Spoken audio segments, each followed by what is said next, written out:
Welcome to ఉదయం news. Palnadu జిల్లా నరసరావుపేట పట్టణంలోని డాక్టర్ చంద్రవాడ అరవింద్ బాబు స్థానిక శాసనసభ్యులు మాట్లాడుతూ ముఖ్యమంత్రి నారా చంద్రబాబు నాయుడు, నారా లోకేష్ బాబు దావోస్ పర్యటన విజయవంతంగా ముగించుకుని మన రాష్ట్రానికి కావాల్సిన పెట్టుబడులు తీసుకొస్తున్నారు. దీనిపైన స్థానిక ఎమ్మెల్యే ప్రెస్ మీట్ నిర్వహించారు.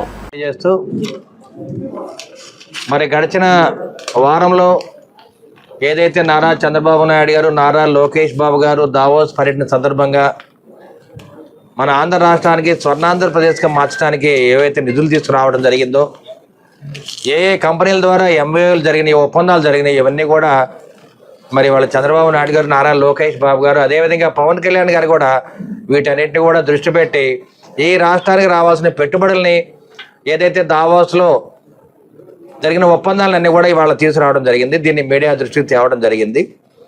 మరి నరేంద్ర మోడీ గారి ఆధ్వర్యంలో 2 వారాల క్రితం వైజాగ్ పర్యటన సందర్భంగా మరి నారా లోకేష్ బాబు గారి అనుభవంతో మరి మిట్టల్ కంపెనీ నుంచి, అదేవిధంగా నిస్సాన్ కంపెనీ స్టీల్స్ నుంచి కూడా 1,46,00,000 పెట్టుబడులు తేవడం జరిగింది. దానికి శంకుస్థాపన కూడా జరగడం జరిగింది వైజాగ్లో. అదే నరేంద్ర మోడీ గారి ఆధ్వర్యంలో ఆయన చేతుల మీదుగా మరి శంకుస్థాపనలు జరిగినాయి. అదేవిధంగా వాళ్ళ దావోస్ పర్యటనలో కూడా అనేక కంట్రీల వాళ్ళు రావడం జరిగింది. అందరి దృష్టి కూడా నారా చంద్రబాబు నాయుడు గారి మీద, ఆంధ్ర రాష్ట్రం మీద ఉండడం జరిగింది. ఇటువంటి కార్యక్రమంలో దాదాపు 6,34,00,000 కోట్లు మనకి అక్కడ నుంచి కూడా 80 ఒప్పందాలు జరిగినాయి, పారిశ్రామిక ఒప్పందాలు. వీటిలో చాలా కంపెనీలు కూడా ఆంధ్ర రాష్ట్రం వచ్చి పెట్టుబడులు పెడతానికి ముందుకు రావడం జరిగింది. వీటిలో గ్రీన్ ఎనర్జీ లిమిటెడ్ వాళ్ళు 1,75,000 కోట్లు ఇక్కడ పెట్టుబడి పెడతామని చెప్పి రావడం జరిగింది. అదేవిధంగా బీపీఎల్ కంపెనీ,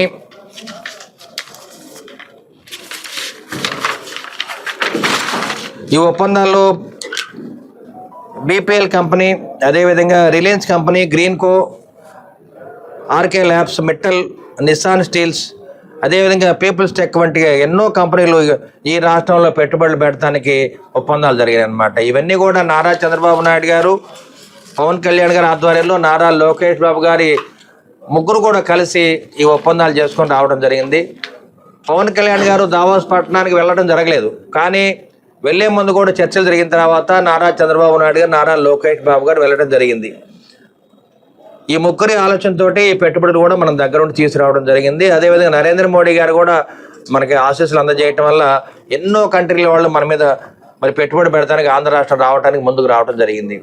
అదేవిధంగా విశాఖ స్టీల్ ఫ్యాక్టరీని మనం కాపాడుకోవడానికి సెంట్రల్ గవర్నమెంట్, నరేంద్ర మోడీ గారు మళ్ళీ మొన్న పర్యటనప్పుడు దాదాపు 15,000 కోట్ల రూపాయలు మనకు మంజూరు చేయడం జరిగింది. దాంట్లో 3,000 కోట్ల రూపాయలు ఆల్రెడీ బ్యాంకు ఈఎంఐ కడతాను కూడా రిలీజ్ చేయడం జరిగింది. ఈ విధంగా నారా లోకేష్ బాబు గారు, చంద్రబాబు నాయుడు గారు, పవన్ కళ్యాణ్ గారు అందరూ కూడా ఒక మంచి ఆలోచనతోటి రాష్ట్రాన్ని అభివృద్ధి చేసుకోవాలి.